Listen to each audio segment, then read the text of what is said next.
गाबणे साहेब हे या ठिकाणी महाराजांना पुष्पहार घालतील आणि पोथीला ज्ञानेश्वर रासने हे हार घालतील.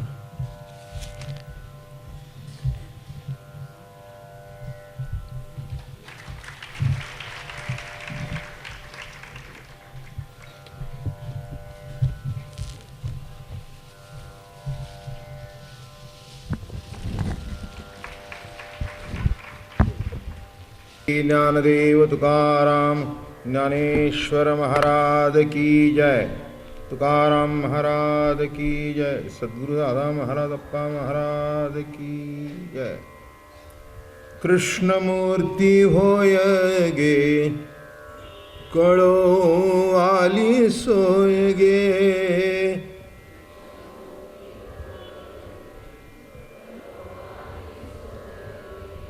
कृष्णमूर्ती होय गे कळो आली सोय गे.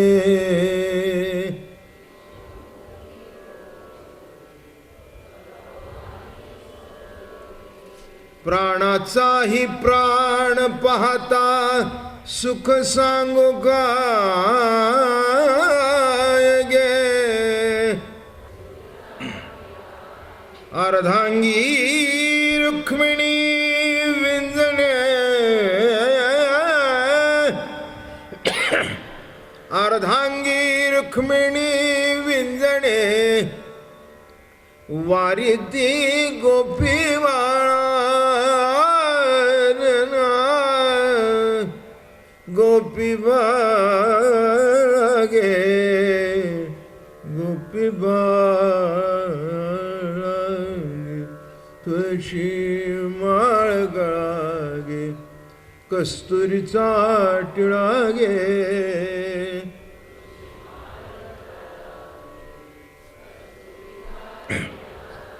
पितांबराची कास गे कसली सावकाश गे.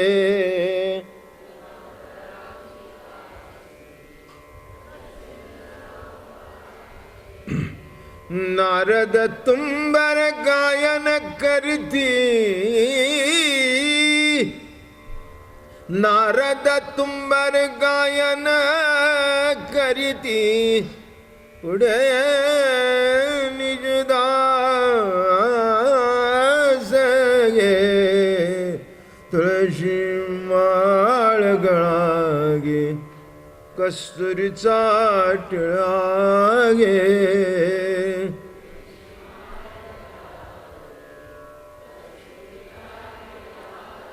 भक्त कृपेची माय गे ओळखो आई विठाई गे.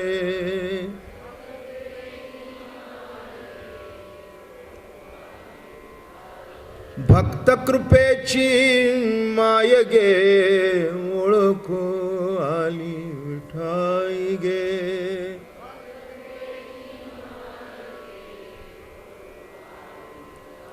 एका जनार्दनी विठ्ठला टिळा गे.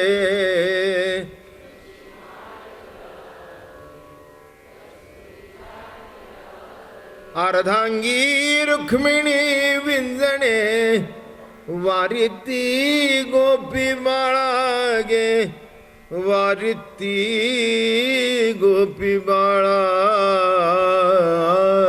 गे तुळशी माळ गळा गे कस्तुरीचा टिळा गे.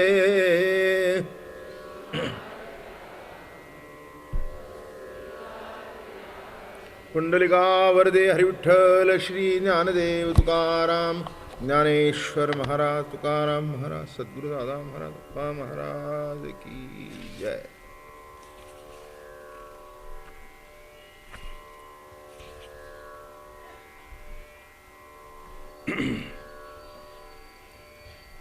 माऊली महावैष्णव संत श्रेष्ठ किंबहुना सर्वच संत माऊली काय नाथ काय नामदेवराय काय जगद्गुरु तुकाराम महाराज काय उत्तर हिंदुस्थानातले संत काय सर्वांनी कृष्ण भगवंताचे गुणगान गायले. त्याचं कारण एक आहे प्रत्येकानं तो अवतार आपला वाटला. बरं का, हेच शेवटी जीवनाचं सार तरी काय हो. नवरा आपला वाटला पाहिजे, बायको आपली वाटली पाहिजे, घर आपलं वाटलं पाहिजे. नाही तर लग्न होऊन सुद्धा बाई शेवटचा श्वास घेते पण तिला असं वाटत नाही या घरात आपलं कोण आहे. असे कितीतरी संसार आहेत, कितीतरी आहेत संसार असे. आयुष्य काढलं पण आपलेपणाची प्रतीती जागी होत नाही. संसार चालतो, मुलं बाळ होतात, पैसा टक्का हातात असतो, पण आपलेपणाची प्रतीती उदित होत नाही. आपलेपणा म्हणजे प्रेम, आपलेपणा म्हणजे जिव्हाळा. माणसाला जगावंसं तेव्हा वाटतं जेव्हा आपलेपणाची ओढ आहे, त्याला आपलेपणा ओढून घेतो. घराकडे जावंसं का वाटतं? घर मोठं आहे म्हणून, घर लहान आहे म्हणून, घर झोपडी आहे म्हणून नव्हे नव्हे. एखाद्या झोपडीत राहणारा ब्लॉक मध्ये नेऊन ठेवा, तो म्हणतो नाही मला झोप लागत नाही, मला माझ्या घरी जाऊ द्या. कुठे जातो तो? आपल्या घरी गेल्याशिवाय त्याला बरं वाटत नाही. ही वस्तुस्थिती आहे, कारण त्या घरामध्ये आपलेपणा आहे. घरामध्ये 10 माणसं निजली असली की नाही तरी आपली एक उशी असते. काय कदाचित त्याच्यापेक्षा चांगली उशी तुम्हाला कोणी देईल, तो म्हणेल बायकोला नाही माझी उशी आण. मी म्हटलं काय त्याच्यातला कापूस निराळा आहे का? नाही हो म्हणले, गेली 15 वर्ष त्या उशीवर डोकं ठेवून झोपतोय, तिचं मात्र नातं जमलंय. उशी आपली, बिछाना आपला, घर आपलं, बायको आपली, देव कोणाचा?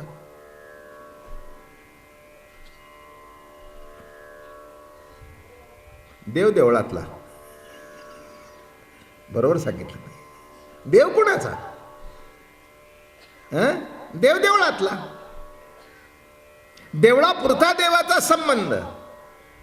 लक्षात ठेवा, असा कुठे परमार्थ होत नसतो. कदाचित परमार्थाची कृती होईल पण परमार्थ होत नाही. आपलेपणाची प्रतीती निर्माण झाल्याशिवाय तिथली साधी साधी गोष्ट सुद्धा आपल्याला जाणवते.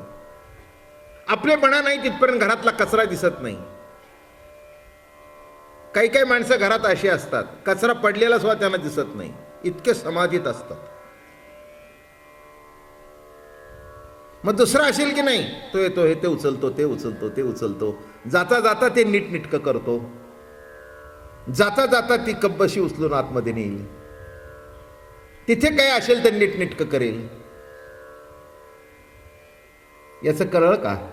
त्या व्यक्तीला, मग तो पुरुष असू दे नाही तर बाई असू दे, ती वस्तू ते घर आपलं वाटतं आणि आपलं आहे ते नीटनीटका असावं असं वाटतं. म्हणून ही कृती सहज घडते. ते करत नाही, ती आपलेपणातून घडते.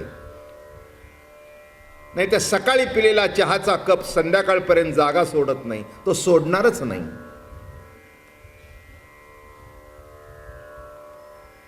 सोडणारच नाही. पिणाऱ्याला कळलं पाहिजे की इथे ग्लास ठेवलेला आहे, मीच पितो त्याच्यातून, माझं तोंड निघालं की माशी त्याला जाऊन मुका घेते. माझं काही शब्दप्रयोग चुकला का? नाही चुकला, नाही चुकला. तुमचाच ग्लास, तिथे जाऊन माशा बसतात. पण त्याला असं वाटत नाही की ते उचलावं. अरे मी म्हटलं माशी बसते, उचला. मी काय सांगतोय? ग्लासामध्ये माझेपणा, पलंगामध्ये माझेपणा, पाय पुसणं असतं ना त्याच्यामध्ये सुद्धा माझेपणा वाटला पाहिजे. तर जाता जाता त्याच्यातले केस बाहेरचे फेकतात. नाहीतर पहिल्यांदा आणलं ते शेवटपर्यंत साफ सुद्धा कोणी करत नाही. बायकांनी ऐकून घ्यावं हे प्रवचन, उपयोगी आहे हो तुमच्या.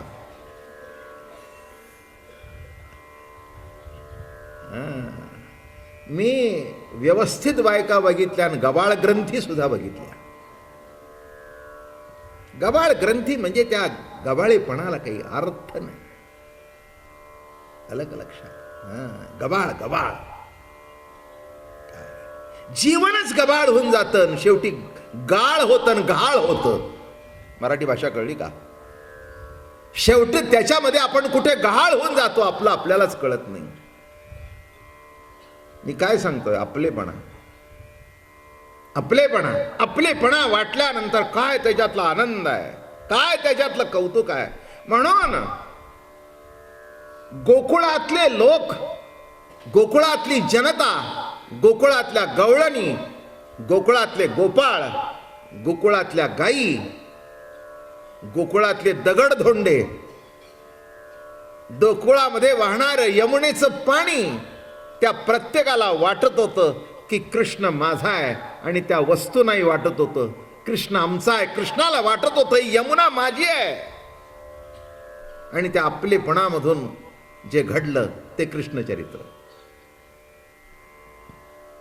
हो, कौतुक आहे कृष्णाचं. गाई आपली वाटली नाही का? हो, जनावर सुद्धा आपली वाटणं हे महत्वाचं आहे.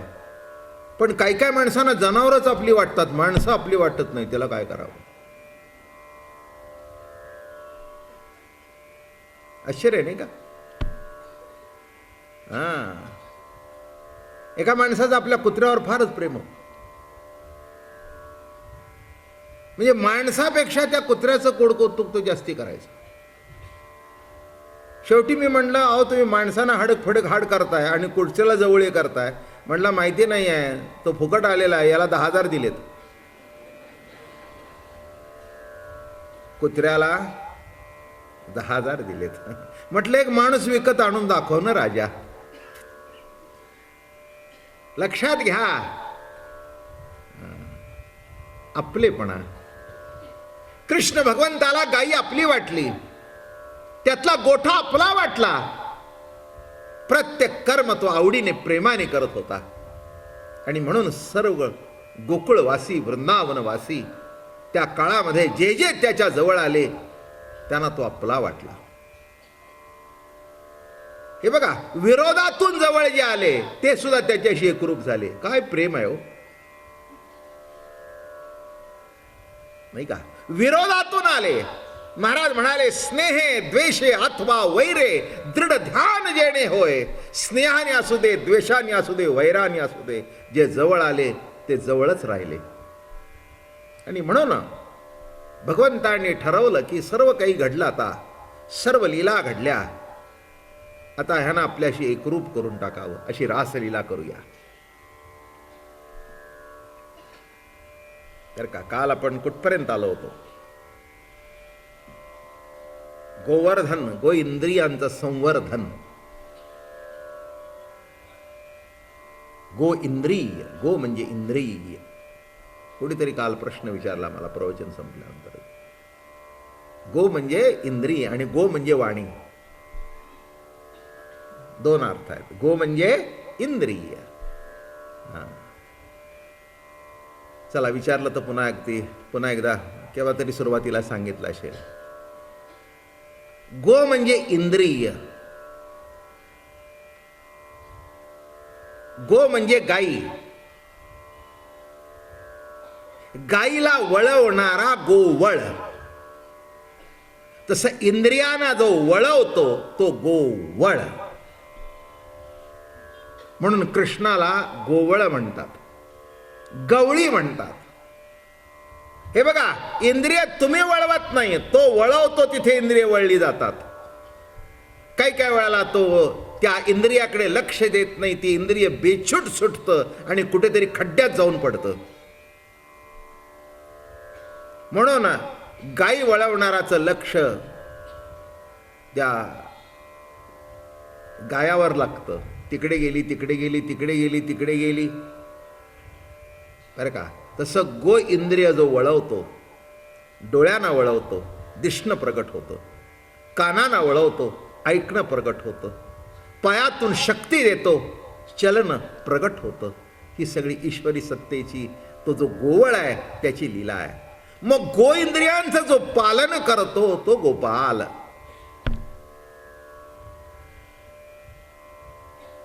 जरा चला मोठ्या शब्दात सांगू, पुष्कळ तऱ्हेने सांगता येतं बरं का. पुष्कळ तऱ्हेने ही कृष्णचरित्र सांगता येतं.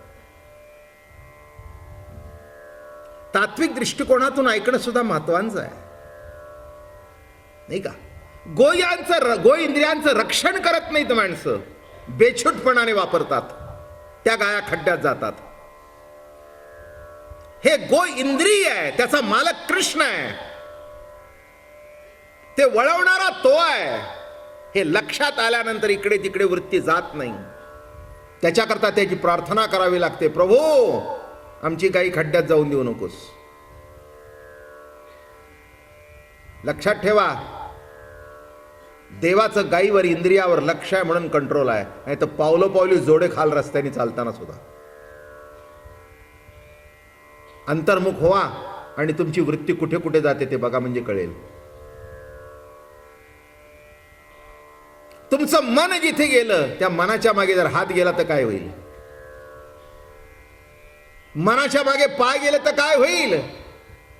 स्त्री असू दे, पुरुष असू दे, काही असू दे, वस्तू असू दे. एखाद्याचं पाकिट पडलंय, माहिती आहे की त्याच्यामध्ये पैसे ठेवलेत, वाटतं बरं का उचलू का, मन जातं बरं का, तिथे जातं बरं का. लक्षात ठेवा.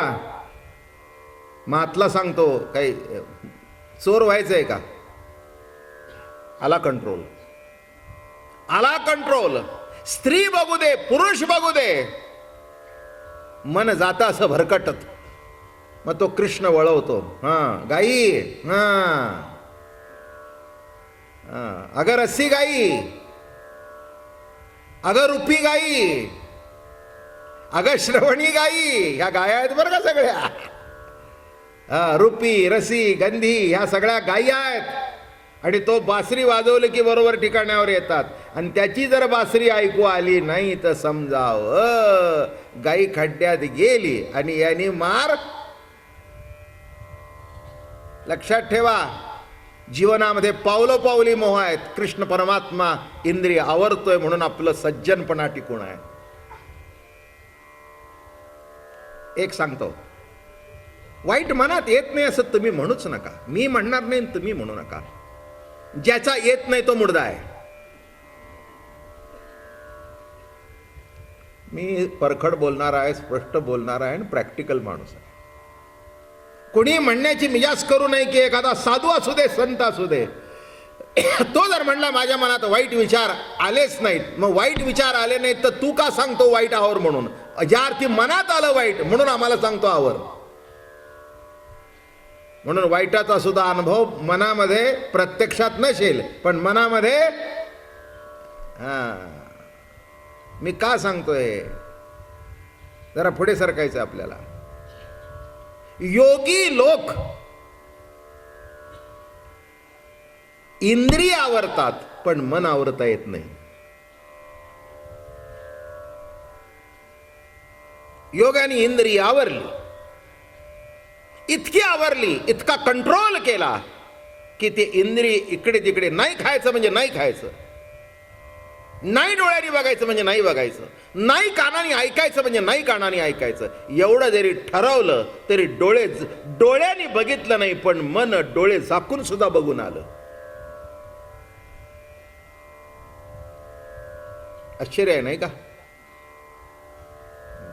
म्हणून एक सांगतो, इंद्रियावर कंट्रोल करता येतं. कदाचित इंद्रियातला काम जाईल पण मनातला जाणार नाही. मनातली वासना जाणार नाही. एखादा 90 वर्षाचा म्हातारा असेल, त्याच्या इंद्रियांना विषय भोगता येणार नाहीत पण मन विषय भोगणार नाहीत असं सांगू नका. साधा साधा विषय सांगतो. हो, अगदी चांगले शेंगदाणे असे भट्टीत भाजलेले, साधा विषय, काही विषय काही महत्वाचं नाही बरं का. आणि दात होते त्याला तेव्हा एवढे आवडायचे, पोट चांगलं होतं, 2-2 पुड्या खायचा. आणि मग नातू ते समोर खात आला हा नवबदीत, तोंडात दात नाही आणि पचन शक्ती संपलेली. पडले गोविंदा तुझ्या एवढा मी होतो तेव्हा 3-3 पुड्या खात होतो.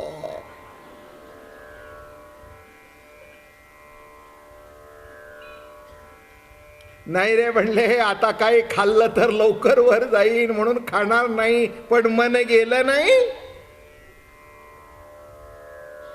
मन गेलं नाही का सांगता, म्हणून लक्षात ठेवा, ऋषी मुनी इंद्रियाने काम आवरला पण मनातला काम गेला नाही.